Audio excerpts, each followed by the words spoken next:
Hello, hello, and welcome everyone. Thank you so much for joining us for tonight's town hall discussion. We're so excited to have you. We'll give everyone a few minutes to get in and get settled. I see people are joining already, and we're so thrilled that you're here. I'm Amanda. It's so nice to meet you for those who I haven't had a chance to meet yet in person. And I'm joined by the amazing Rachel Crowfoot, who's here. She's the IOCDF Director of Communications. Hi, We'll give everyone. everyone a few minutes to join, and then we'll introduce ourselves and settle in. But thanks so much for being here tonight if you're already joining us. We're really excited for tonight's discussion. Rachel, how's your night going? It's going really well. Yeah. Great. Well, thank you for being here. I'm so excited to be here. For those I haven't met, I'm on my 5th month at the International OCD Foundation, and I am approaching my very first OCD Awareness Week at the foundation. So I am thrilled to be here and really excited for today's live stream.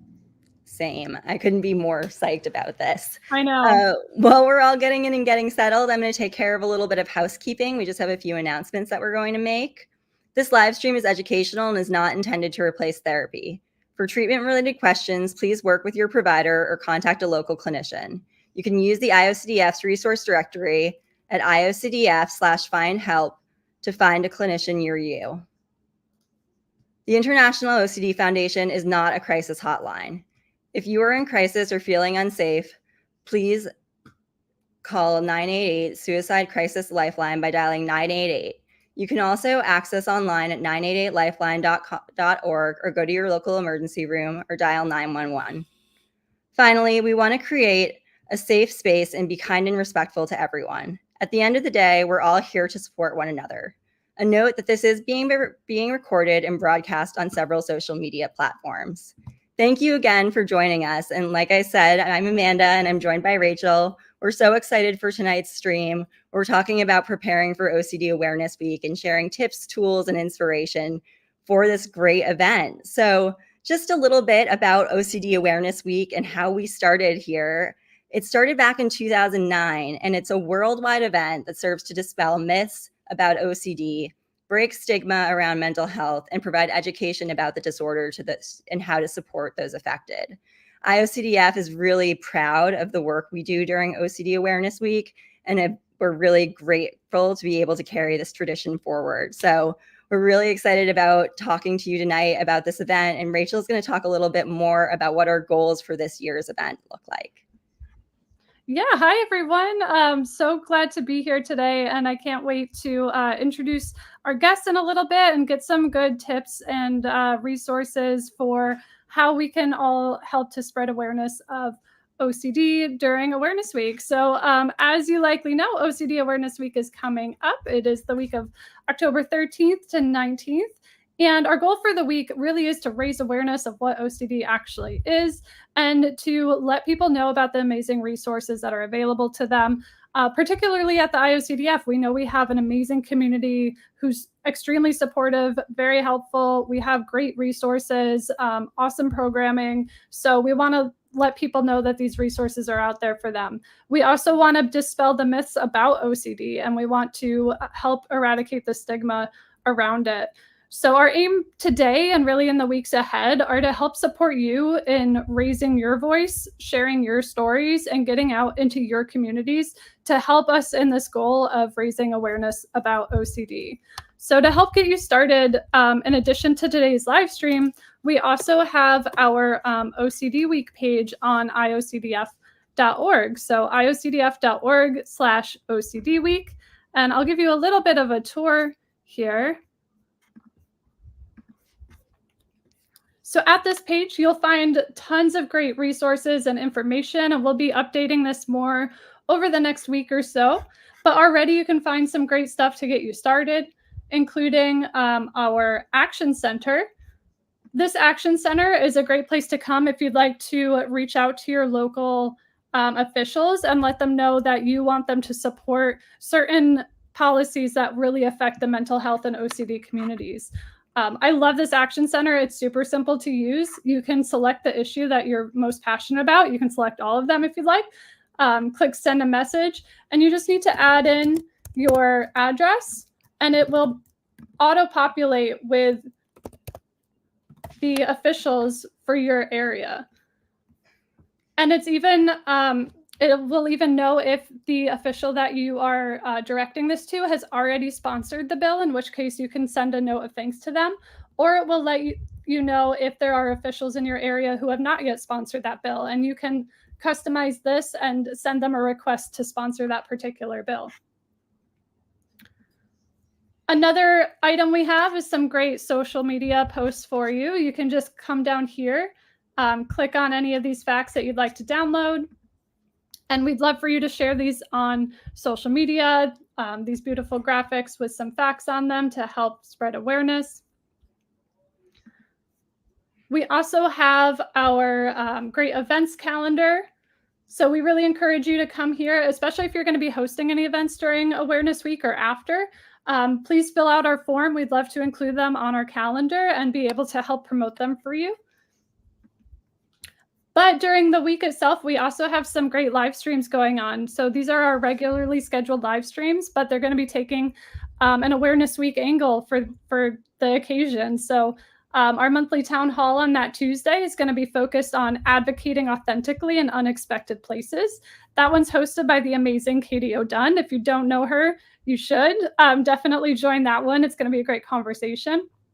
And our lead advocates, Chris Tronson, Liz McInvale, will be hosting Kim Quinlan that Wednesday during Ask the Experts to talk about expertise and advocacy. So we hope you'll join in for both of those. Also, as a precursor to OCD Awareness Week, our research roundtable next Thursday at noon Eastern time is going to be digging into the research that goes into measuring OCD awareness and what it's telling us about the stigmas that are out there, the work that's really needed to be done to continue to raise awareness, where some possibilities are. So I'm really looking forward to that conversation. Last, I would like to highlight our media center, Spread the Word with the Media. This works similarly to the Action Center, in which you just add in your address and you're able to auto-populate all of the outlets that are in your area. So you can select the ones that you'd like to reach out to. You can select all of them. We have a pre-populated message in here for you that talks a bit about what OCD awareness is, why they need to really focus on this issue, why the media is so important in correcting misinformation and getting the proper narratives out there. This is all customizable, so feel welcome to change it. You're also able to add in your own experience with OCD and your own story and share that with them to help get them interested in covering this issue. So to speak more about media, we have a special guest, which I'm excited to bring in. Here to talk more is Justine DeJager. Justine recently appeared on a segment on CTV Morning Live to detail her experiences with OCD. She'll also be featured on an episode of Anxiety Canada's podcast later this year. In addition, Justine's a member of IOCDF's Diversity, Equity, and Inclusion Action Council, and she's the chair of the IOCDF Canada Task Force. She's made frequent appearances on our live streams, our conferences to speak about public policy advocacy, faith in OCD, and LGBTQIA+ inclusion. And if that wasn't enough, she's also a peer facilitator for her local goals support group and helps to organize Ottawa's annual OCD walk. So welcome, Justine. We're so excited to have you. Thank you so much for everything you do for the OCD community. Hello. Thanks so much for having me. I'm excited. Yeah, so would love to hear a bit about your experience with pitching OCD-related stories to local media outlets, and what are the types of outlets that you find have been most receptive to those pitches? Yeah, so this year I've been working with a local clinician in Ottawa, and we've been pitching media together, so mostly print, radio, and TV. Just kind of cold calling outlets and saying, hey, there's a story here to tell about OCD. You know, it's widely misunderstood. It's wildly misdiagnosed frequently, but there's a ton of hope and there's a ton of effective treatment available. And so we're hoping to share kind of our stories, our experience to try to let others know that there is a lot of hope out there. And for those who are suffering with the disorder, and then for those who aren't, that, you know, they have a better understanding of what it is. So yeah, in terms of outlets, we've pitched, I mentioned, you know, print, TV, radio. But I will say, you know, I wouldn't want to for folks who are listening, don't feel limited by those more kind of traditional forms of media. One thing I'll always say is think about how you consume news, right? And a lot of the time for folks, that might be things like podcasts. And while I haven't pitched any podcasts on OCD yet, that's always an option for you. And not just mental health podcasts, but sometimes culture podcasts, news podcasts, commentary, that might be a place to look as well. But yeah, I guess the other thing I'll highlight is just in terms of where to pitch, think big and small. I think it can't hurt to pitch the big guys. So in Canada, our national public broadcasters, the CBC, try with them, try with the big national papers, the Toronto Star, the Ottawa Citizen. Again, I'm speaking to Canadian stuff, Washington Post, the New York Times, etc. It can't hurt. But it also, those are big gets, and it's great for exposure. But what's also great and a good place to start is like your local community paper, right? There's probably a local community paper that runs mostly on volunteer labor, and they'd probably love to get a pitch of a story that is well researched. If you're ideally willing to share your story a bit, they'd probably be really excited about that. So think big and small, and don't get discouraged if you don't hear from the big guys right away. You can build to that. That's a great point, Justine. Do you have any tips for what sort of hooks or pitches have been most successful, and what, in your experience, have they been most interested in hearing about? Yeah. So, I mean, ideally, just the story of this disorder and, how impactful it is on people's lives and the effective treatments available. Ideally, that would be enough. But oftentimes you do want a bit more of a hook, right? So why is that important to the journalist now? Maybe there's an awareness week happening. Perfect timing, right? So this is happening this week or next week in this case. It's an international awareness week. There's a ton of events, raises a ton of awareness. So now's the time to talk about this. Or it could be there's an election coming up and mental health policy is a big ballot box issue, right? And you want to talk about that from the perspective of someone with OCD. Or it could be really whatever, a local walk, right? So the OCD walks would be a great one. That's the one that we've been kind of using to pitch to media outlets here, saying there's this, there's a lot to be learned about this disorder, and we're hosting this local community walk, and it's going to be great, and there's a barbecue, and come on out. Yeah. And that serves as a good hook as well. Have you faced any challenges in getting the local media to cover OCD stories, and how have you addressed those along the way? Yeah, I mean, I think one thing, and not everyone will be looking for this, but for the most part, you do want to, they are interested in hearing personal narratives, right? So personal stories. So in the past, when I've pitched on this and other issues, if it's a bit too kind of just stats heavy, just kind of a generic, like, OCD, talking about OCD is important, that might get some interest, but oftentimes, while the statistics and the research is important, what's going to be more compelling to a journalist and more compelling to their reader or listener is going to be a personal narrative, a personal story that is then supported by that research and by those statistics, or kind of provided some background there. So, if you're willing to share your story, that might go a long way to be helpful. If you're not in a place willing to share your story, I do still think it's worth using the media center. It's worth pitching. It's you never know who's going to bite. But I do think a lot of the time they are looking for that personal narrative. So I think that's kind of key if you're willing to do that. And I think another thing to keep in mind is just that journalists work very hard. They're under an immense amount of pressure, especially nowadays. Like they're expected to do a lot more with less, and so sometimes it's just a matter of being persistent, right? So within reason, you don't want to, reach out too many times and bother them. But sometimes it's just, hey, did you see this? Like, I'm bumping this up in your inbox. Our walk is coming up, and sometimes it's, oh right, yes, actually, I did want to follow up with you on that. The other thing is, again, speaking to some of the pressures faced by journalists, it's a lot easier the more, and this is why this media center, action center is so great, the more kind of background research you can provide them, the more if you're willing to say, and I'm willing to speak to this, or I can put you in touch with this clinician who can speak to the clinical side. Like the more kind of background work you can do for them, the easier it's going to be for them to put together a story, and the more likely they are to engage. So do a bit of that background work for them. It's probably a good move. And the other thing is, if you're experiencing resistance, I would really recommend looking for journalists, hosts, etc., who have covered ideally OCD, but maybe more generally mental health issues generally. Because journalists will have like different beats, different kind of focuses of their work. And so if you do a quick kind of Google News search, even in your area of, okay, who's commented on mental health, who's written about even community events, if your pitch is kind of a walk or an OCD Awareness Week community event, who kind of covers those local things, and then try to reach out to those journalists directly. You might get a better response than a generic inbox. Mm-hmm. That's some of my tips. Those are such helpful insights. Thank you for that. And you actually answered my next question, was, mentioning the personal narrative being important to include. I think that's really helpful for folks to hear, because there is such a value in all of your experiences. Mm-hmm. Totally.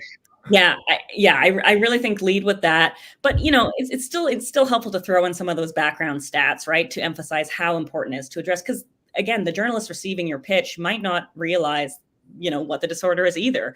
So many people don't, unfortunately, which is why we're doing this. And so, a quick line at the start highlighting, what it is, why it's significant. And ideally, I'm willing to share my personal narrative about this. There's tons of stories like mine, and we want to make sure that people have access to quality treatment, et cetera. Mm-hmm. So if you can include that personal narrative piece, it's really good. And then again, I just emphasize the hook, and you can come up with a hook, right? Like there's a lot of awareness days and a lot of awareness weeks. Obviously, OCD Awareness Week is just next week, but there are other, days and weeks that might be relevant about, mental health more broadly, suicide prevention days, et cetera. There might be an angle there that you can always pitch and say, hey, this might be good programming for this day of significance. Mm-hmm. So again, you're helping do some of that legwork for the journalist.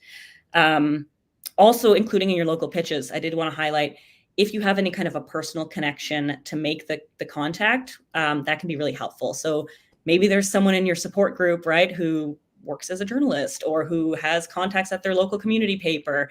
It might go a long way to make that connection and just say, oh, and so mentioned that, you cover this issue, you care about it, so I'm reaching out. There might be some benefit in having some personal connection there. That's great. You mentioned that you pair up with a clinician. So yes. How did that relationship kind of start, where you two sort of decided to approach these media outlets together? Yeah, so it was actually her idea. Is Dr. Claggett Woods here in Ottawa, and she does a lot of work with the IOCDF, so I know her through IOCDF Advocacy, but we're also co-facilitators for our local peer support group, peer and therapist-led support group here in Ottawa. And yeah, she thought it just like we were talking about earlier, that the walk could be a good hook for some local media around dispelling some myths around OCD, talking about effective treatment. So yeah, we worked together to craft messages to local media outlets. We did make some direct reach outs to people who have covered OCD in the past, who we were connected to through other contacts. And that proved pretty successful. And there's a bit of a kind of snowballing effect, right? So if you get one bite, sometimes you're able to kind of pitch that to other outlets and say, okay, and by the way, if you want to get a sense of the kind of thing I talk about, ideally if it was a good interview, here's my interview with X outlet, and we thought it went well, and we'd love to share that with your listeners as well. So again, don't get discouraged. If you get one bite, that might help kind of generate some other interest down the road. Yeah, and I'll say, if you are able to work with a clinician, I do think there's value on the part of journalists and readers, listeners, to hearing both of those perspectives, right? So, and arguably also like family members would be another interesting angle, right? So people with lived experience, family members of people with OCD, and clinicians.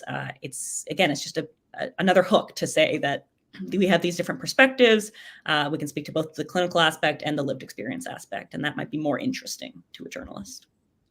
Yeah, that's a great point, Justine. And I think for those out there who might not have that other half of the story, I think go ahead and pitch your outlets anyway. The IOCDF, we have a great network of folks. So if you do get an interested journalist, you can email us at media@iocdf.org, and we can help get you in contact with either a professional or someone with lived experience who would be happy to share their story. So we definitely would love to encourage you all to get out there and pitch. Obviously, if you can make a local connection with someone, that's even better for you and your own personal relationship with that person, and like being able to build that snowball effect, like you said, Justine, and really build off of each other. But also the IOCDF is here to help you with that as well. How many pitches would you say that you kind of put out there before you get a bite? Like, I just want to give people a realistic sense of how that operates. I think we probably put out like maybe a dozen and heard from one initially, but then the snowball effect, we've now heard from, I think, 4. And so, you know, it's still a minority though, to be clear. Like you're probably not, I mean, if you do, congrats, more power to you, but you're probably not going to get a, like, oh God, thank you. Yes, immediately from all these outlets, especially if you're trying some of the bigger guys. So, you know, don't get discouraged again. And you can always pitch again, right? There's, if they weren't interested this time around, they might be next time. It might just be they didn't have the column inches that week for their paper, or they didn't have the slots available for the radio show. You know, who knows? You can always pitch again. So yeah, don't get discouraged for sure. And yeah, I guess another thing I'll share too is I think a lot of people feel intimidated reaching out to media because they're scared about the subsequent interview if you get one, which is great.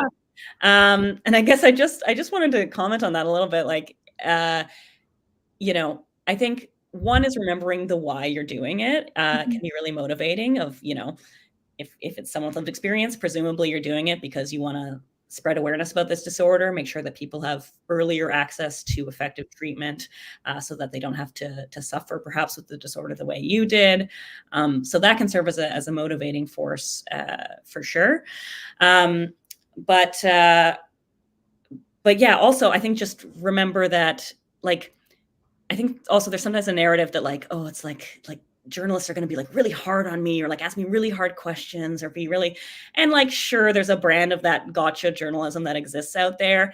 I really think it's a really small portion of the landscape. By and large, journalists are there to try to tell your story to a broader public. And you don't ever have to answer a question, right? If they have a question that you don't feel comfortable answering, you don't have to answer it. Also, if they ask you something you don't know, I don't know, proportion of 14 to 17-year-olds in Denmark who have OCD. I don't know the answer to that off the top of my head. They won't ask you that.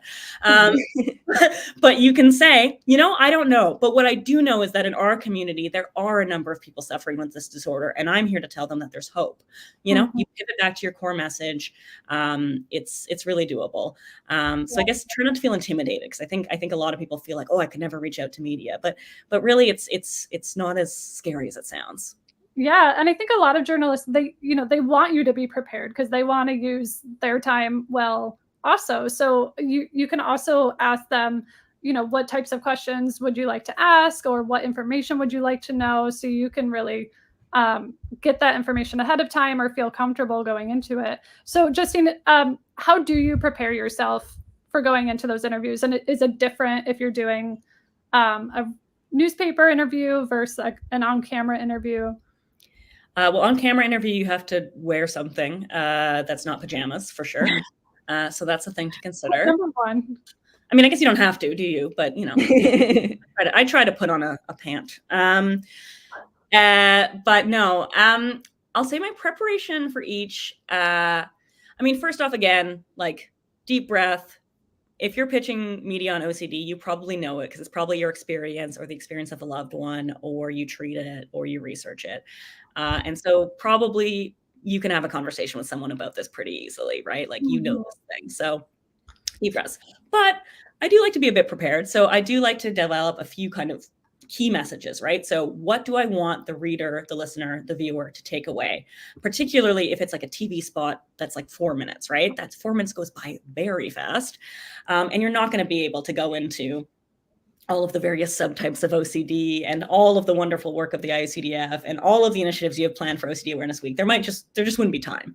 And so I like to develop kind of usually 3 key messages that, you know, if my listener leaves with anything, it is these 3 things. It could be less, it could be 1 thing, it could be 2 things, you know. And generally that is that, you know, this OCD is a serious disorder. It's not kind of a personality quirk to be joked about. There's a ton of hope and resources and support available, and here's where they are. And then third, I usually try to do like a call to action of some kind. And that doesn't have to be anything major, but it might just be check out our website. We have a bunch of great events. Or think about coming out to our support group, or come out to our walk, or whatever it is, but something for the listener to think, oh yeah, I should follow up and do that thing. So I like to end on an action. So usually I'll develop those key messages, and it's usually some variation of those three. And doing that again helps with your nerves, because you can always pivot back, right? You can always pivot back with a journalist to those messages. So again, they ask you the specific Denmark question. They will not ask you that. But let's say they ask you something that you don't know. And that's fine. You say, you know what? I actually don't know that. What I am here to tell people about is my story with OCD, my experience with OCD, so that people know that they don't have to suffer in this way, and that there is effective treatment available, right? You pivot back to your message. That's fine. That looks completely reasonable. And no one's going to judge you for that. So I do recommend that. I do like to practice a little bit, right? Just saying a few key lines. You don't have to do it a ton, but it just kind of, puts you a bit, or puts me at least a bit more at ease before an interview. But don't need to go wild with it, because if the practice, like, what you don't want to do either is sound like you're scripted, right? So you don't want to memorize lines for an interview. What you're doing is having a conversation with someone. But I like to practice a little bit my key messages, just to remind myself of like, oh yeah, I can always pivot back to that.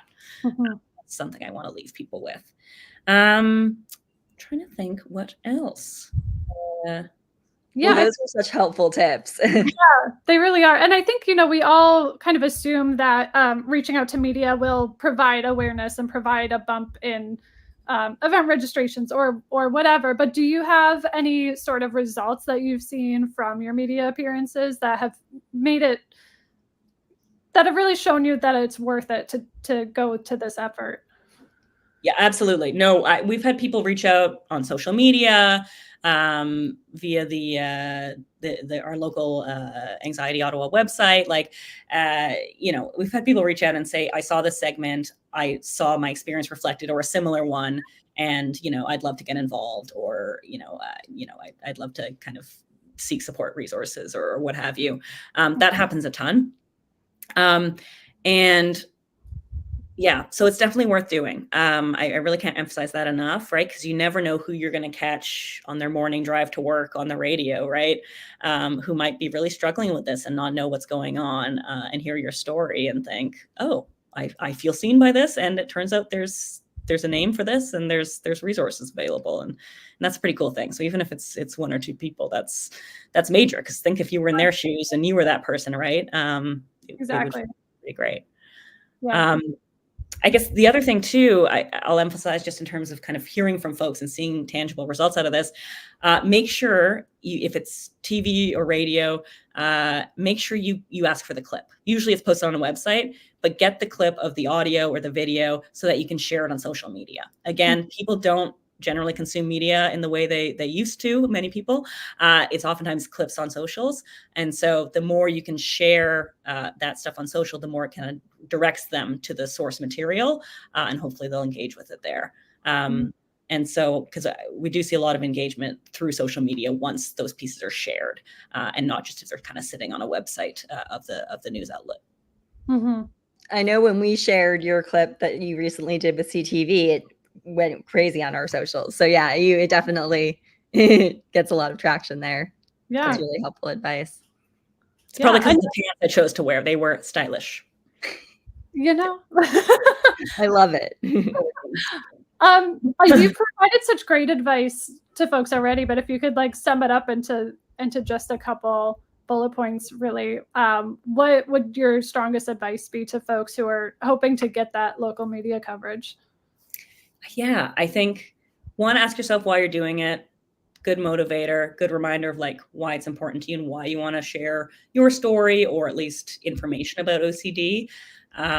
2, check out this media action center. It looks really cool, and you can add your story and you customize it. I think that's a really great idea, and it's a great place to start, right? If you're not sure where to start or who to contact, I think that's great. But I do think, look locally. Look to your local community paper, look to any journalists in your area who have maybe written about this before, who've written about mental health or community awareness events. Like if that's their beat, they're probably keen to get a well-pitched story from you, where some of the background research is done, where they've got an interviewee lined up, hopefully, and yeah, where there's some urgency, right? There's an event, there's a hook, there's something. In this case, OCD Awareness Week. Thanks for that, Justine. And I know, like, for a lot of people, sharing about their OCD or their mental health can be really challenging, and we definitely don't want people to feel that they need to share it out. Did you have that sort of question to yourself when you first started, and how did you kind of talk to yourself about that? Yeah, I mean, first off, to be clear, like I would not have been in a position to share my story even like 2-3 years ago. I wasn't in a place for it. And that's totally fine, right? Like if you're not in a place to share your story, that's fine, right? Everyone's on their own journey. And, it so happens that I've, again, received really effective treatment, come out on the other side of it, and do feel comfortable now sharing my story. I think it's helpful. But if you don't, that is okay. There are a million other ways to engage, and you can always try pitching without that element, right? You can pitch using some of the just facts, and again, IOCDF folks might be able to help direct them to other interviews, which is great. But yeah, even now, even though I'm quite an open book about my OCD, I will say it always feels a bit vulnerable. Like if you're always gonna, if you're speaking to a stranger about your mental health, right? And strangers who are listening more broadly, it always feels a little bit vulnerable. But again, you remind yourself why you're doing it. The vulnerability actually is I think good. It helps kind of with motivation for the interview, because if you're feeling vulnerable talking about your story, imagine the person who's maybe having these thoughts, engaging in these compulsions, and has no idea what's going on, right? Like they're probably feeling a lot of shame, a lot of isolation. And so if like my bit of vulnerability can help a bit with that, that's a pretty great thing. So would encourage folks to do it who feel comfortable. And again, don't be afraid of journalists. Like there will be exceptions, but generally speaking, they want to tell your story. Yeah. And as I mentioned earlier, for folks who don't feel comfortable sharing their story or don't have that other kind of perspective, the Media Center pitch is really geared toward IOCDF. So you can just pitch IOCDF and our experts, and we can take it from there. And if this storytelling of your own personal experience doesn't feel like something that you want to do right now, definitely check out Katie's Advocating Authentically in Unexpected Places on Tuesday at 7 p.m. Eastern, because that's really what they're going to start digging into. Is I don't want to share my story broadly on social media. I don't want to share my story broadly with the local news or national news. So, but I want to make a difference. So how can I do that? So that will be a great event for people to attend who might be feeling similarly. But Justine, anything that you'd like to kind of close out with about media? I think that largely covers it. Yeah, I think if you're keen, do it. It sounds like there's a ton of ways to engage, including just trying to get the ear of your local journalists. And if you're not comfortable sharing your story, pitching it to the IOCDF, because if you can get the interest, then it sounds like they can help provide some of the information. So it's really great. It does make a difference. So if you have the time and the interest, I do encourage it. Go for it. That's awesome. Fantastic. Thank you so much, Justine. It's been such a pleasure having you. You were such a big help, and I really think that you will help motivate some people to get out there. So thanks again. Thank you. Thanks for having me. Have a great night. You too. Awesome. All right. So next up, so first of all, Justine is fantastic. I'm so blown away by her passion and commitment for this work. And I just really appreciate her time today sharing. So thank you again, Justine. And next up, we're going to be talking about local events. So for those she was describing having the local community walk, there's a lot of different events that you can host to help raise awareness of OCD. So we're going to be digging into that next with the famous Chris Tronson. He is here. He is a vocal advocate and supporter for people with OCD and body dysmorphic disorder. He shares the story broadly to help raise awareness and close the gap between when symptoms begin and when people receive effective treatment. Chris is a clinician in Southern California and works closely with the IOCDF on many things, most notably through his work as a lead advocate, a leader of our BDD and LGBTQ plus special interest groups, and as a member of our board of directors. In addition, Chris is vice president of the IOCDF affiliate SoCal, California, and they host dozens, I think, of virtual and in-person events every year. So we're really excited to have Chris here today to talk about all of the planning, promotion that goes into those events and how people can really pull off a successful event. So, hey, Chris, good to see you. Good to see you too. How are you doing? I got to catch some of Justine's. That was great. I love Justine. Yeah.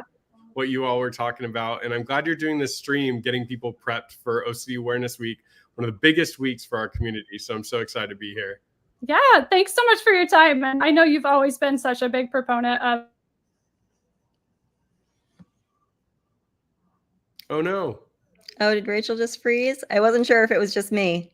No. Okay. Okay. Thanks, Rachel. Oh. We caught you when you said you were that Chris is such a big proponent. That's where we left off. Oh, well, that's about all you need to know about Chris. But Chris, would love to hear just an overview of the types of events that you all put on at OCD SoCal. Yeah, no, I'll just kind of go through all the different events. We have some events obviously coming from OCD Awareness Week, but we usually start the year with in-person speaker series. So we cover a large population in Southern California. We're pretty much from like San Diego, which is on the border of Mexico, to the middle of the state, kind of near like the Bakersfield area. But we're always trying to pick up new people that want to create events in their region. But right now we cover events in Santa Barbara, Los Angeles, Orange County, San Diego, the Inland Empire. And so in April, typically we have what's called in-person speaker series. So we have local clinicians in each of those different regions kind of come together at a venue. They're usually free or low cost. We provide food, but people can come. It's people with OCD, it's clinicians, it's teachers, it's people that are friends and families of supporters, somebody with OCD, anybody interested. Sometimes we have CEs available, and people just come, and it's an all-day event. There's opportunities to communicate with other people with OCD, meet other family members, and really learn. Dr. Saxena, who's part of the IOCDF staff, has spoken at these events in San Diego, Orange County. We've had Kim Quinlan. We've had all different people really speak. So we're excited about that. We used to have an in-person conference, but because our region's so big, we kind of split that up. In the middle of the year, we're super supportive of the IOCDF's 1 Million Steps for OCD walks, and we carry those walks in all those different regions as well. We're excited to announce that this year we picked up a new walk, so we're excited about that, Santa Clarita. So shout out to Michelle Whitkin. She kind of paired under us. And then we meet people at the IOCDF conference. We always have an OCD SoCal meetup, and we get people that are interested in becoming part of our affiliate, whether it's volunteering or doing events. We throw a holiday party each year. We also have a virtual speaker series for people that couldn't make the in-person. And then we have an slew of OCD Awareness Week events. So this year, we're super excited. We have an event on the 12th. It's a virtual event. Anyone can attend, but we have Allegra Castens, we have Kim Quinlan speaking, Dr. Saxena, myself, Dr. Adam Frank, who's a BTTI faculty member, and then a board member, Andrew Cohen, and his wife, Danielle, who both treat OCD and are going to talk about being a couple with that. We have an in-person hangout at a pizza joint down in San Diego for people with OCD that just want to get pizza with other people for OCD during OCD Awareness Week. We're doing an OCD 101 virtual training with Sue Chetty, a board member, is leading that. We have the 2 walks in Los Angeles and Santa Clarita, and then we're doing an in-person support group events at Orange County at the Marriott on the 19th. So we're trying to mix it up, have in-person events, virtual events, support groups, hangouts, pizza, all different stuff. So we're trying to give people what they want each year, and we take a lot of feedback from the events. That's incredible. Just the variety of events that you're doing. And, I feel like it's something for everyone. And it's funny because it kind of leads into my next question, which was, what kind of attendance and engagement do you typically see at these events? And I mean, I have a feeling I kind of know the answer to this, but I'm wondering who you typically see coming. Yeah, so any of the events that we offer CEs, we're seeing a lot of new clinicians that are new to the OCD arena, and we love that. So these are clinicians that might be on the BTTI waiting list, are really eager and excited, and want to start to learn a little bit more about OCD. And as you both know, because of the calls the IOCDF get, we constantly need people who understand, and even if they aren't ready to treat OCD, at least identify it and get proper people. We've had school counselors come to the CE events to learn more. We've had teachers, we've had church leaders. So that's amazing. We get a lot of family members, husbands, wives, kids, neighbors, people that are supporting someone with OCD that just feel so sunk because maybe their loved one can't find treatment or isn't doing well in treatment and really is just looking for support and hope. And then we get a lot of people with OCD. One thing we're constantly trying to do is pair up with different organizations to get people that aren't as familiar with OCD. So for instance, Jenny Kuckerts, who works for McLean, and myself, we're both board members. We did a training for Imperial County, which is one of the largest counties in San Diego area down south. And we trained over 300 clinicians who are new to OCD, who don't even know what it was. So we're trying to get new clinicians. We're trying to reach out to different organizations. But we get really good attendance on both. I mean, we've gotten, last year we did a OCD Awareness Week event with Kim Quinlan. We got about 300 people to show up virtually. If you count up all the attendees for our in-person speaker series and then the virtual speaker series, we're reaching about 700 people, both in person and online.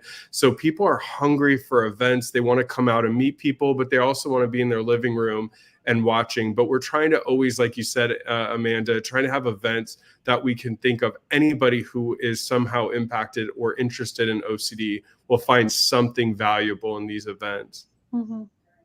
Wow, you have so much to offer with all of these. How do you go about communicating them and promoting them to reach, the far corners of people who may never have heard of this before? Yeah, you got to get creative. I would say the number one thing is having a mail list of people that are interested and hungry in these events. I don't know the exact number, but I think we have something like 6,000 people on our mail list. And so what that allows us to do is to really promote these events to people. And we get a lot of clicks, a lot of engagement, a lot of people asking and giving feedback on what they want. So I'd say to anybody out there who's really struggling to get people interested in events, get a really good mail list of people. You can't spam them with emails, but you let them know, like, this is solely just to give you information for really free or maybe even low cost events. So I would say that to start. The other thing is really getting local clinicians involved because their clients are going to want to come to these events. But I think to go beyond that, I mean, we're reaching out to clinicians that maybe only 5 to 10% of their practice is OCD, and they start advertising, and then they find out some of their clients actually have OCD, even if that's not the thing that they're coming to see them with. It's pairing with local organizations, like I said, with the Imperial Empire County clinicians. We've paired with NAMI.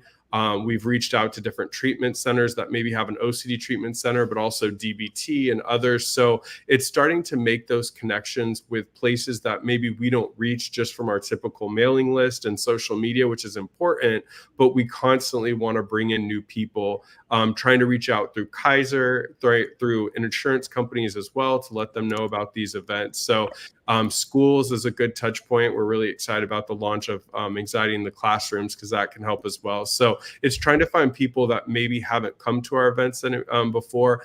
We have somebody who promotes at college campuses. That's super important. We get a lot of clinicians that are interested in becoming OCD clinicians, or we also get people that are students and, really, really interested as well. So trying to reach different groups of people to make sure that you're always getting new people attending the events. Yeah, that's a great point, Chris. And I'm curious about, especially for people coming who might not know about OCD, what do you do during the events and what have you seen worked the best in terms of educating them during these events? Yeah, I think you have to have material for every range of person. We have some people that come in and their kid was just diagnosed, or a clinician is like, I thought OCD was hand washing. And then you have people attending that have been to 7 IOCDF annual conferences who don't want to hear what the O in OCD means. So I'd say first and foremost is making sure to have a variety of offerings so that even people who have been around the block still find something valuable, as well as new clinicians. I think it's giving them material from all different access points, from clinicians, from psychiatrists, but also from family members and lived experience. So we're excited about our event on the 19th, where we're running support groups, and we're going to have clinicians and people with lived experience run those groups. So for people, they might, instead of just a presentation like some of our other events, they're going to be able to connect with other people, hear other people's stories, and really feel some support and encouragement. So you got to make sure that you're offering, and that's why we're excited for Catherine Pica and Sue Chuddy's event of OCD 101. So for people that just want to know what are the basics, there's that. But people that want something more advanced, we can direct them to the virtual conference coming up for the IOCDF in November. So always trying to give people the resources and meet them where they're at.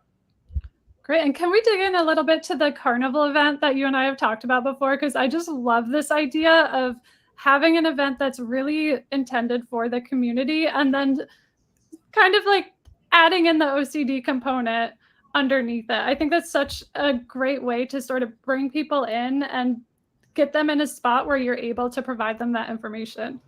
Yeah, so one of the events, I didn't mention all the events because I was like, I don't want to sound like I'm bragging or something, but no, one of the events that I really love that we do is we do a carnival. And so we rent out a park and we have bounce houses, we have face painting, we have watermelon eating contests, we have 3-legged race, we have water balloon toss, we have like those fake henna tattoos. But we also have people with lived experience sharing their story. We connect kids with other kids with OCD. Clinicians are there to kind of meet people. And so even though there's an OCD component, which obviously is always important, the kids think they're just coming out to an event. Or I'm really excited about what San Diego did this year at their walk, is besides just doing a walk, they also set up kind of like these different stations of different ERP exposures people could do.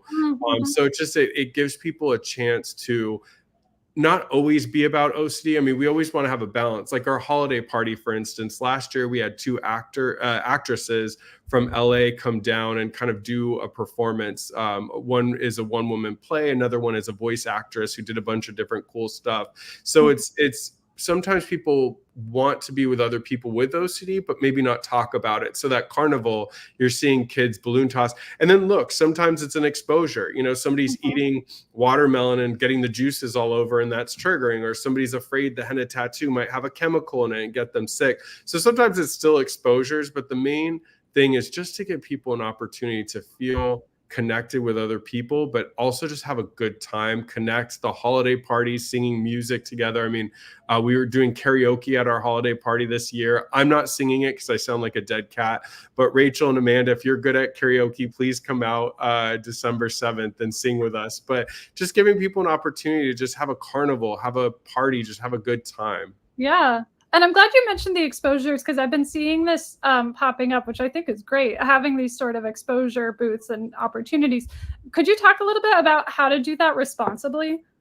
Yeah, I mean, once again, I think one of the things that we've tried to push in some of the conversations that myself and other clinicians have had at the conferences is exposures don't have to be torture.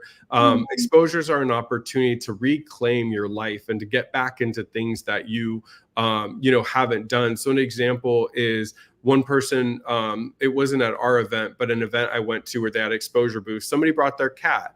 And there was a lot of people with cat-based triggers, but really love cats. And so it gave them an opportunity to go over. Some people aren't ready to pet the cat or touch the cat, but just being in a room with a cat just gives them that reminder of like, hey, this is a big value of mine. This is something that I miss. I've gotten rid of my pets because of OCD and I want them back. So I think it's really just making sure I always am a big proponent of clinician-led, people that are licensed and trained so they know what to do and how to do it. And it's not really a fear factor, shock value sort of thing. It's more so like, hey, here's something that OCD is taken away from me. And I have this opportunity in a controlled setting, to be able to just push and get back. I think of what the OCD camp that was in person this year. I saw pictures. I know Uma was there and Kim Vicente, but they did a lot of stuff like that. And there's been OCD camps like that where people can do exposures, but really, really making sure that that is monitored properly and that it's something that people are getting value from, not feeling like they're just being shocked just for the shock value. Mm-hmm. That's a good point. Yeah, that's all really helpful advice. Thank you, Chris. For anyone who's, motivated hearing you speak, aspires to hold amazing events in their own community, what were the first steps that you would recommend for them? Yeah, you want to really find, even if it's not an affiliate, I always think affiliates are incredible. And if you can link up with your local affiliate and bring your ideas, I mean, we're always open to people that come to us and say, I want to do this, I want to do that. But let's say you're in an area that doesn't have an affiliate and you don't quite feel ready to start one. One thing that I would say is find like-minded people. Sometimes it can just be connecting with a clinician who is prominent in your area and saying, hey, I'm really interested in putting on an event. I think if it's through you, people will see a clinician's going to be there and you already have clients, but I'd really be interested in doing this. And then finding a team. I think what Barbara Van Oppen did really well and what Melissa Mose now does really well is really building a team. I mean, we have a solid board. But even beyond that board, we've created these regional councils now where it's people that are interested in being involved, maybe not on a board level, but putting on events. And so now, besides the 11 board members, these councils have an additional, 5 to 6 people. And now suddenly we have 40 or 50 people planning events. It's connecting with local organizations or even local venues that really want to provide their services for a low cost or for free. So in Orange County, we've been very lucky. There's a Marriott. We've connected with them and put on events through them. And we've gotten like 60% off of cost just because they want to do something for a nonprofit. So it's building a team, other people that are inspired, bringing ideas, but finding that venue that you can start to host it. And then really reaching out to the IOCDF. There's a calendar you can put events on, as well as, finding different local affiliates to promote or starting your own social media. But I would say the planning starts, but really building that team, that venue, that idea, and seeing what people want. After your first venue, one thing that we do after every event is we make sure to get feedback. So sometimes people are like, more in person or more online or more fun or more, medication talks. Yeah. More watermelon eating contest. Yeah. More prizes. So you just want to know what the community wants and then really provide that. But I always remind people, I think a lot of times people see what we do now. This was not what we were doing in the beginning. I mean, we started really small. We had an in-person conference with about 125 attendees at a venue that the air conditioning went out and the mic went out. So it was really bad. And then we started a walk with like 20 people. And now we have hundreds of people walking. We have hundreds of people attending. So it's taken about, 8 to 10 years to build to this. So I think sometimes people don't realize that even if you get 8 people to show up to your event, that's 8 people's lives that are changed. That's 8 people who are going to open up and discuss what OCD is to other people, and people will start to come. And seeing the people that keep showing up, asking them if they want to roll or getting involved, that's really when people start to, sink their teeth in and start to share what you're doing. Yeah, I think that's a great point, Chris, about kind of needing to start small, and it takes a long time to build up to those big carnival sort of events. But IOCDF, I'll put the link in the chat for folks here. We have an OCD Dare to Share guide. That's a great kind of overview for somebody who wants to share their story, maybe at their local library or local community center, even hosting like a small virtual chat. To Chris's point, every person that you speak with is somebody who's now talking about OCD. Hopefully they've learned something. If there's somebody who's struggling with OCD or someone who cares for someone struggling with OCD, hopefully they feel supported and are connected with good resources. So even if you aren't able to do an event for hundreds of people, even talking to just a couple of people in your local community really starts, and to what Justine was saying earlier, it starts that snowball effect. So more people start talking about it, more events happen. So yeah, I'd really encourage people to really dig into that guide that I just shared and think about whether that's something that you'd want to pursue. Yeah, I know for our website, I mean, people sharing their stories is the most popular page after the main homepage. So we always encourage people, if you want to share your story, that's what people are clicking on after they click the main page. You just had a good idea too, Rachel. I mean, libraries have this free time and they want people to come speak. Yeah. I spoke at a church, was one of my first things through OCD SoCal.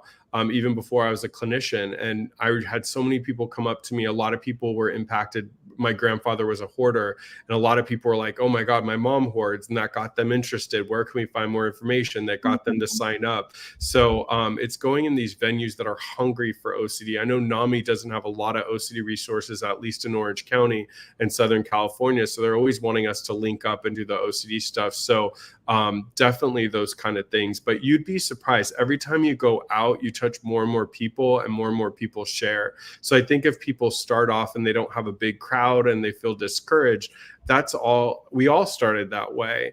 But you just get more and more people interested, more people that are signing up and more people that are coming, but also more people that are helping you put on things. And next thing you know, you're having people sign up and being part of a mail list that you host.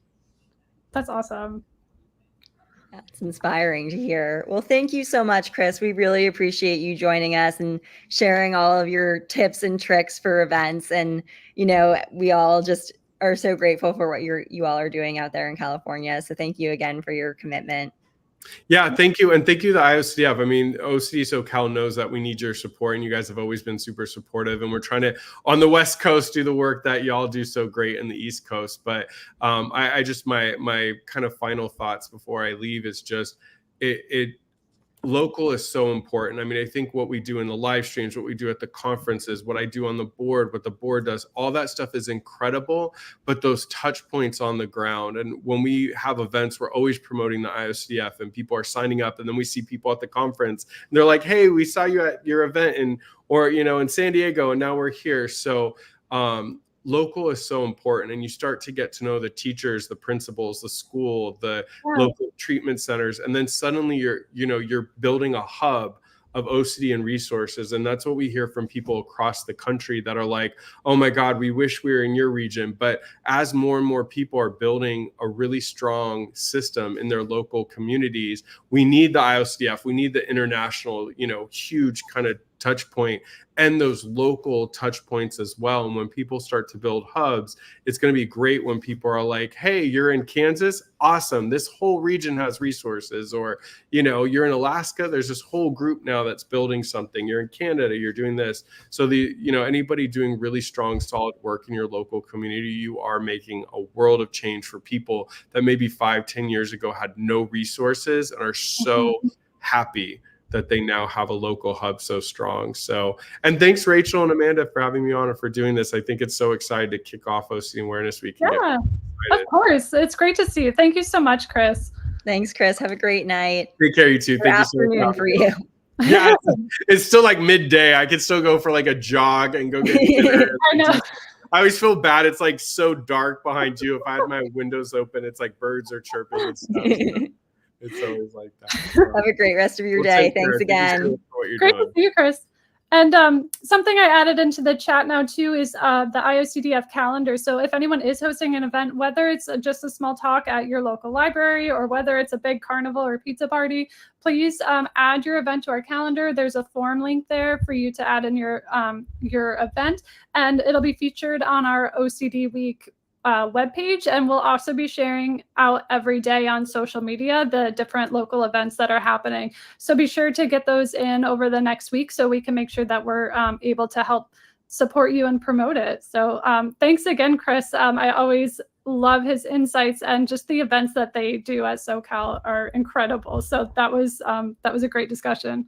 Absolutely. And I love the advice, that, in the perspective of starting small and like seeing how it grows. Like, I think that's really helpful to remember that like you can make a difference at that grassroots level. Mm-hmm. And that's a theme we heard from Justine too, right? Like you're not necessarily going to get the big journals right away. You need to start with your local media. And that's really why for us, this OCD Awareness Week, that's really why we're trying to provide you all with the tips and resources to start building those grassroots connections, start building those media connections, because that's really where the power comes from. Like the IOCDF, we can do a lot at the international level, but it's really that grassroots media coverage and connections that for me, I truly believe that's what's going to make the biggest difference.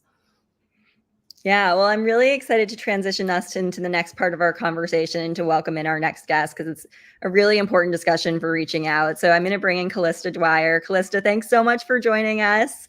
Just a little intro for Callista. Callista was diagnosed with OCD at the age of 10. After seeing the impacts the stigma of OCD had on both herself and her family, she started advocating on social platforms. She created an online series that garnered over 20 million views. Today, Callista is a social media superstar with over 400,000 followers on TikTok alone. Yes, I read that correctly. Callista uses her platforms to fearlessly advocate for mental health and raise awareness. And we're so glad you could join us tonight. Thanks so much for being here, Callista. Thank you for having me. I'm so excited. I feel like I haven't done this in forever. So we're thrilled to have you here. And especially on this topic ahead of OCD Awareness Week, I just think you have so much experience and so much expertise in this realm. And I think it's something that so many people are curious about and would love to hear about your experience. So I would love to dive in with just hearing about how you first got involved. I know I mentioned it a little bit in your bio, but how you first started using social media as a tool for advocacy and awareness around OCD. Yeah, so I started doing social media when I was 14. It was kind of something I started in my bedroom because I was homeschooled. I had no friends. I was like, I just need to do something, some sort of hobby. So I started creating videos, and then I was doing mainly lifestyle videos until I was 17. I decided that I wanted to make a video about my OCD, which is something I had lived with since I was 10 years old. And I just felt like I wanted to almost come clean about it to my audience. I felt like it was super important. And I just felt like I had no community around it. So I remember when I posted my first video about OCD, I was so nervous. It felt like the biggest thing in the world, hitting post. And I posted that video and it got 50,000 views and over 200 comments. And that was my first time. I was 17 years old. And I just feel like it opened a whole conversation for my audience. And I didn't really even know that many people my age or in general were dealing with OCD. So that was the first time I talked about it. And then I continued with my socials, doing everything.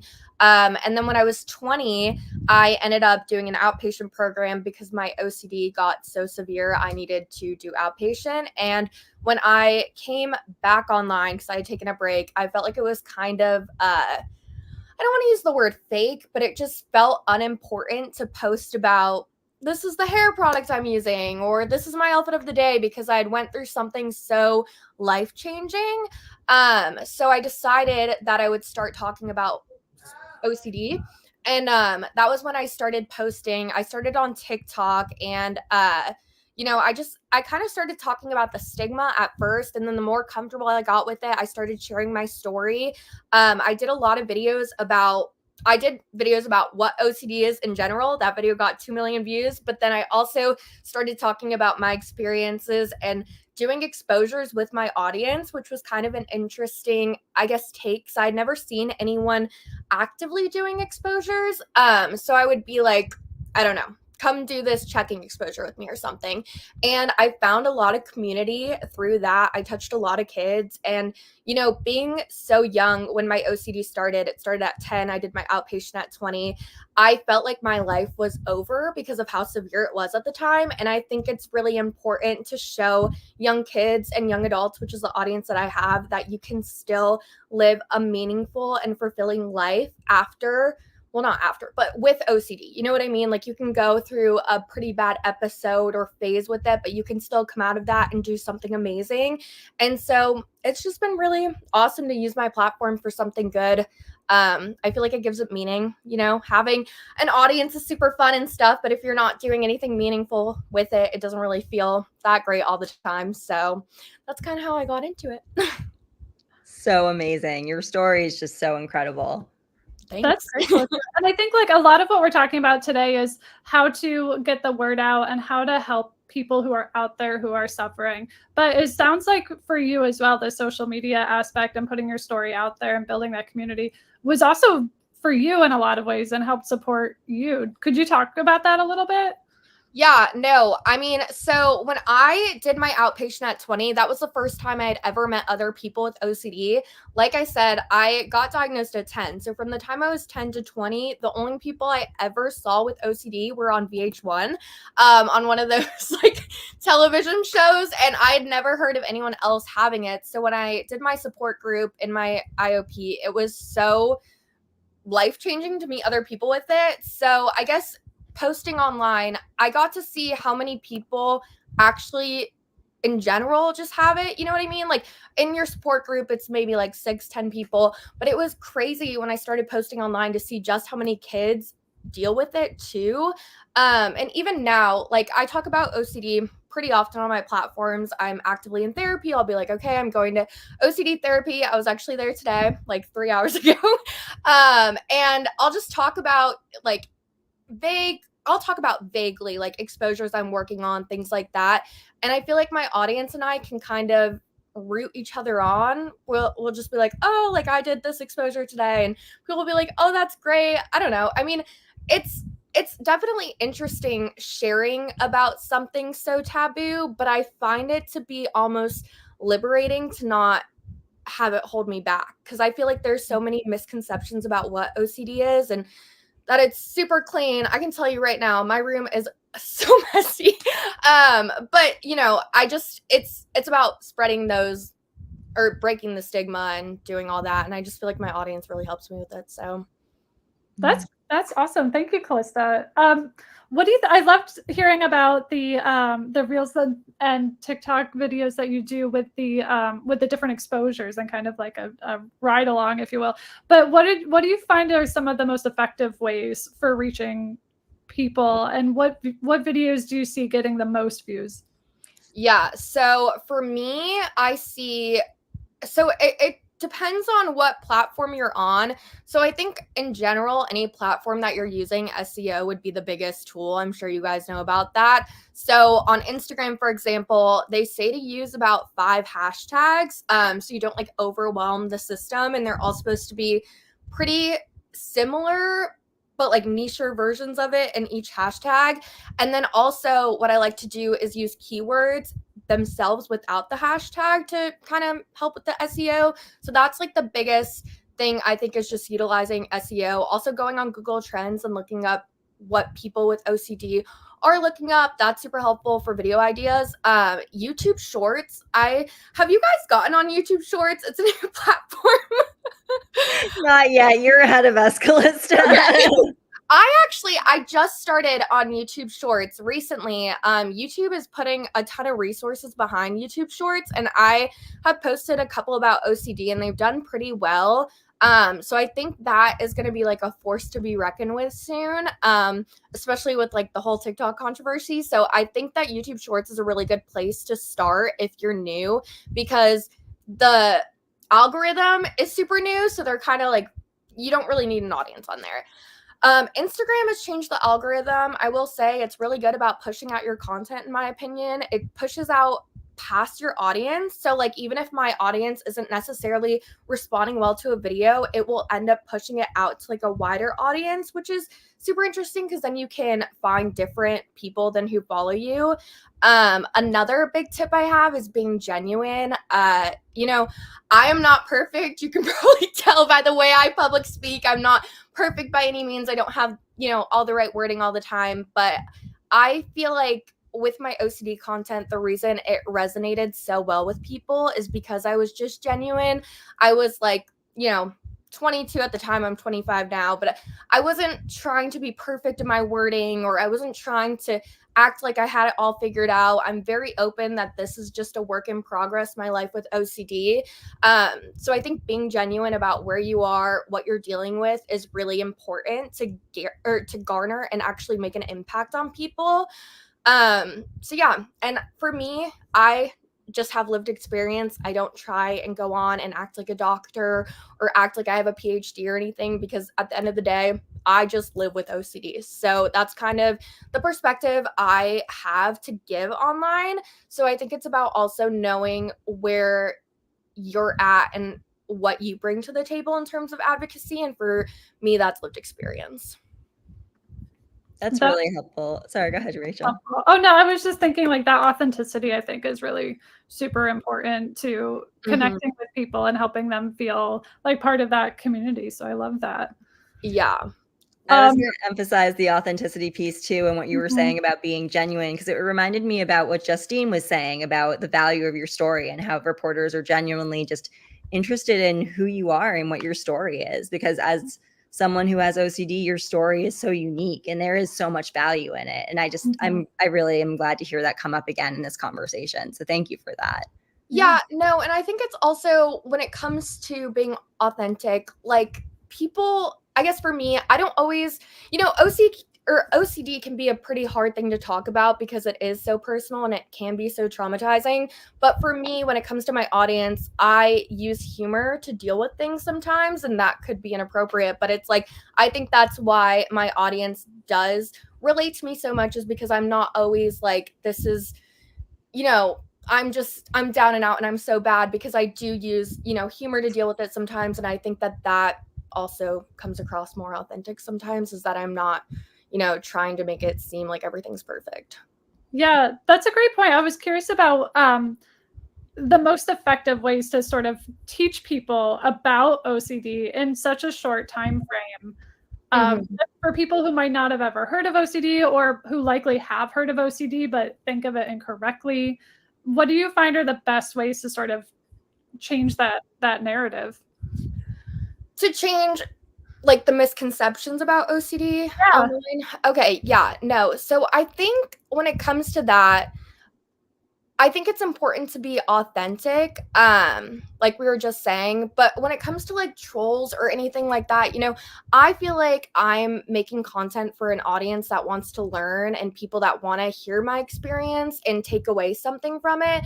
But when it comes to people that don't get it, some people go online just to hate. They are not there to learn. They just want to hate. And you're not going to change their mind, but to the average like day-to-day viewer who's open to hearing this content and seeing it, I feel like that's where you're really going to make the impact. But I will say, when it comes to hate, Instagram Reels is a very mean platform sometimes.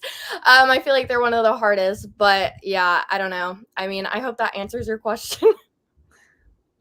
Yeah, I mean, how do you deal, like, if somebody does write something really mean? Like, first of all, how do you deal with it logistically? It like on the platform, do you tend to hide it? Do you just leave it? Do you comment? And then also, how do you deal with it personally? So what's really great is nowadays a lot of platforms have filters, so you can filter certain words. So like for me, I filtered crazy. I find that word so triggering. I hate when people say that about me. So that I feel like helps, is like doing the keywords and searching it like that. And I don't know. I guess personally, I've been doing this for so long, I don't necessarily let it get to me. But at the same time, when I was younger and I was making these videos, I remember on Valentine's Day, I posted a picture with my boyfriend, and somebody said, well, I guess they meant to send it to their friend, but they sent it to me, and it was just a random stranger. And they were like, it's surprising she has a boyfriend with how crazy she is. And I found that one so hurtful, because it's like, that's my real life you're commenting on. It's not, I don't know. Like sometimes my videos, I don't really take that personally, but that was like saying my boyfriend shouldn't be with me. And that one I took really personally. And I try not to respond to hate, but I did respond to that one. But it's hard because you don't want to fight hate with hate, especially when it comes to mental health. But I do think that you do need to protect your peace and understand that if someone's online just to hate, you can't really change their perspective. You can report people, but I don't really find that being helpful. The block button's very helpful too. So, it's whatever route you want to take with that. I also, in the past, I've had people comment, I guess, semi-ignorant things, and I have responded in video format in more depths about like breaking down what they're saying and trying to use it as a teaching moment versus using it as a way to make a snarky comment. So one time someone, for example, said that mental health, or I don't want to say mental health, they said basically that having OCD was like a privilege, something around that context. And I was like, that is such a bad thing to say. Like, so I responded with a video saying that mental health, like OCD, mental illness is not a privilege, but getting healthcare for mental health is. So that was kind of like a teaching moment, but yeah, you just kind of have to take it day by day. But I will say you just kind of have to remove yourself from the situation and stay offline sometimes. Yeah, I'm curious though, Callista, if you're having a bad day, like given that you have such a strong following, and I imagine that you try to post on a really regular basis. Yeah. If you're having a bad day, do you feel pressure to still post, and do you allow yourself that time to sort of step back? Yeah, no, okay, so sometimes I have my mom take over my social media because I'm like, I am not in the place to read comments, but I am the type of person that wants to read comments and I want to like monitor what people are saying. So when those times come, I give my mom my password. I'm like, you can deal with that. I've also given it to my boyfriend, my best friend. I'm like, y'all can read all that. But yeah, I mean, I think that it's hard. It is. And I did an outpatient program earlier this year and I took a break from my socials during that because I was like, I am not in the place to deal with hate right now. And so I took a step back and it did, this is a job for me. This is what I do full time. And it did hurt me financially and also career wise to take a step back to do the outpatient program. But I just wasn't in a space to come online every day. And I wasn't in a space to, advocate really. I took a step back from my advocacy position here too, because I was just like, I need to focus on myself. I need to not read online. I need to just take a moment and get back to a better place. And it was worth it in the end, but it is hard. Sometimes you just need to know when to log off. Mm-hmm. That's a great point, Callista. And I hope that people kind of hear that, because as much as we want people to be out there advocating and spreading the word, if you're not in a good spot to be able to do that, it's most important to be taking care of yourself in those moments. And it was really hard to do. It genuinely, I felt like I did not want to do it at all. I remember I called my management crying. I was like, you guys are going to drop me. I just feel like I need a break. And you'll be surprised how supportive people can be, because even in my program, there were a lot of people actually had to take leave from work because you're there for 6 hours a day. And a lot of people's bosses were pretty understanding and we were all there to support each other. So I think you just need to ask for the help you need. And sometimes that also comes down to not advocating all the time if you can't. Mm-hmm. But you can go back there. Like me, I'm back. We're so glad. Yeah, thank you. So I think it's an important thing to note that it's really, you have to know where you are in your journey and what you're prepared for. But if there is someone out there who's, at that place and they think that they're ready to take those next steps, what advice would you have for them to get started? Okay, posting. Gotta post. They say on TikTok it's 3 times a day. On Instagram, they say it's 3 reels and 2 carousel posts a week. That's the algorithm that they're saying is the best. Right now, I am not the best about doing that, but you know what? It is what it is. Being genuine, like I was saying earlier, being authentic, being true to yourself. There is so many people on the platforms. It's such an oversaturated industry. So I think that there's only one of you. You need to bring your authentic voice. You need to bring your own story, your own experiences. Again, utilizing SEO, that's super important. That's going to be your best friend. Collab post. I've worked with a couple of different foundations, a couple of different people, and I feel like collab post is a really great way to either connect with other people with OCD or foundations, news outlets on raising advocacy. So I think collab posts are definitely something that people should utilize more often. Stories, you're supposed to do 5 stories a day.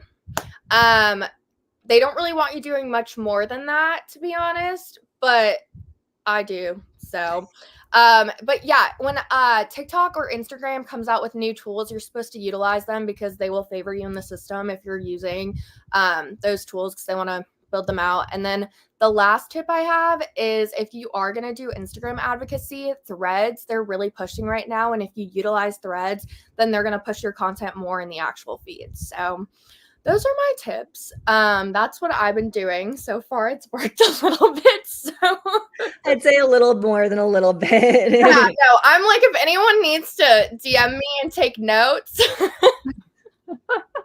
But I would say too, even for people who aren't able to do this full time or don't want to get out there that much, you can still make a huge difference by just going on. And if you see posts about OCD that are inaccurate, just helping to correct that misinformation. There's some great resources on IOCDF.org that provide some language even that you can just pull directly from and just help to correct some of the misinformation. Because even if it doesn't change that person's perspective, someone else could be coming across that and really have a new understanding of what OCD is. So really any little bit helps. Yes, no, I agree with that. And also I just want to touch on, it is kind of hard sometimes posting about OCD in your experience, because a lot of people will come to you and almost want you to be like a helpline almost, and that can be kind of difficult. I've had kids, that I'm staying up till midnight and I'm like, this is going to get better, it's going to get better. But I do think that utilizing the IOCDF and their tools and sending that to people instead of trying to save people is also a really great tool when it comes to this foundation. That's a great thing to keep in mind, Calissa, as well as all of the crisis hotlines out there. I think if anyone's feeling uncomfortable or feeling like they're put in that situation, just knowing about those crisis lines and being able to direct people to those who are trained and able to support them is the best thing that you could do. Yeah, I agree. Mm-hmm. Great. Well, thank you so much, Calissa. It was awesome getting to chat with you today about this. We're so excited for Awareness Week coming up. And just so impressed with the work that you've done to help raise awareness and just for yourself as well. So congratulations. Well, thank you guys. I am happy to help in whichever way. If people have questions, they can DM me. But yeah, I would just say my biggest takeaway is to be authentic. I know, that might seem hard in this day and age to be authentic with how many people are posting, but you really can make a difference. Your story is unique. So thank you guys for having me. And here's to having a very effective OCD week. Awesome. Thanks so much, Calista. Have a great night. Bye, guys. Bye. I am leaving these conversations so inspired. I know. I'm ready to go. Let's do this. We hope you all out there listening are feeling the same way. Thank you so much for joining us tonight. We wanted to talk a little bit about what we're personally looking forward to for next week. And I know for me, last year was my first OCD week, and I had a chance to meet so much of this community and just fully get to know you. And I think for me, I'm so excited that this year, the rest of the world will get to know you. And I think just being able to introduce a wider network to this incredible community that I've had the opportunity to get to know is what I'm really looking forward to most. Rachel, what about you? This is your first one. I'm so excited for you to experience it. I am too. That was beautiful, Amanda. Thanks. Yeah, this is my first OCD Awareness Week at the foundation. I'm so excited. And similar to you, I'm just really energized and excited and inspired by the community and by our awesome guests and by everyone who I've been connecting with over the last 5 months. We have such an amazing crew of people who are so passionate, so eager to get out there and share the word about OCD and IOCDF and get people the resources that they need and really help to provide that support. So I'm excited to be able to hopefully provide you all with a little bit of tools and fire to help you get out there and really make a difference. And I'm excited to see what we can all do together. This is 1 week where we can all really come together with a singular purpose to just raise awareness. So I can't wait to see all of the great posts come through, all of the great event recaps. I can't wait for Chris to send me some pizza. So I'm really looking forward to just seeing what you all do. So thank you all so much. We're really excited. Yeah, we're really looking forward to it. And we're going to do one last call to action just to share the IOCDF's OCD Week's dedicated page on the website. We're going to drop that link into the chat. And that's where you could, like Rachel previewed at the beginning of this stream, that's where you can find the events calendar, information on the live stream, graphics to share, all sorts of different resources that will help you along the way. And please know that the IOCDF is here to support you along the way. We're really excited. And like Rachel said during the discussion at numerous points, if you're working on something and you need help, please reach out. There's tons of tools on that site, on our site in general. I think a few of our speakers mentioned they were available. We're happy to answer questions. So please don't hesitate if you need support in, getting out there this OCD Awareness Week. Yeah. And I think too, like that authenticity piece is so important. And not just like sharing your story authentically, but being authentic to yourself and what you feel comfortable with. There's so many ways to get out there and to share the word and to advocate. So it's really about what you feel most comfortable with, where you want to be putting your time and effort into. You could do the media pushes, you could do an event, you can post on social media. You could even just share some of the events that are going on in your community. Any little bit really does go a long way. So yeah, don't feel discouraged by the folks that we had on today have been doing this for years, and we really wanted to pull from their expertise, but they all started out with just doing one social media post or just doing one event. So I hope everyone feels really encouraged and inspired to get out there. Yeah, this has been so exciting and so inspiring, and we really hope that you're leaving as energized as we are. Thank you so much for joining us all tonight. We're so glad you were here. We're so thankful for this community. I'm going to close out with our final announcements. The final announcement is that the IOCDF is a donor-supported nonprofit organization. Please consider making a donation to iocdf.org/donate. Next week on Tuesday, we have a town hall. And then coming up, we also have our Ask the Experts, usually on Wednesdays. So please be sure to join us for our other live streams. Thank you again for being with us tonight, and we hope you have a great rest of your evening.